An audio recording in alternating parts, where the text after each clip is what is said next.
Warning. Our YouTube channel and its videos may contain scenes, language, and content that may not be appropriate for all audiences. These videos include surveillance footage, undercover pursuit of suspects, actual police and rescue operations, and fearless confrontations. If you do not approve of the content, please do not watch our videos. If you wish to continue, we strongly advise that you proceed with caution. Viewers' discretion is advised.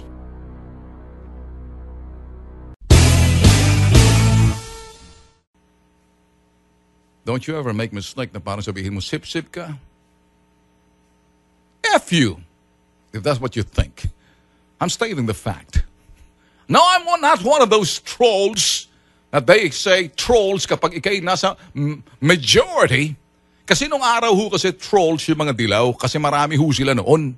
Kukunti lang ho yung mga nasa oposisyon. Nasa oposisyon ho noon, ngayon sila ho ngayon nakaupo at marami ho kaya binabansagan. The trolls are defined the massive and the mass followers sa dami. So siguro tama ho sila. But am I part of the trolls? No. Naninindigan lang ho ako. May kilikilingan ho ba si Ben Tulfo? Well, sa pananaw ho ng mga dilaw, ako'y kumikiling sa administrasyon ni Duterte. May pinoprotektahan ba ako? Sa pananaw ng mga dilaw na pinoprotektahan ko ang administrasyon ni Duterte. When you take a stand, people will always accuse you as taking side. Or, you're probably part of the troll. And that's what you think. Do I look like one? Do I smell like one? Maybe you'll say yes. Do I taste like one? Panlasa, ganun ba? Maybe ang lasa ng tingin ninyo ay one. Well, listen carefully to what I'm going to say. Ever since, ilang presidente ng Kalipas have always been this way. Panahon pa ho ni Ramos, hindi pa ho masyado exposed the time. Panahon ni Gloria, I'd been this way. Panahon ni Aquino, I've been very active. Ngayon panahon, I'm still here, but you know what?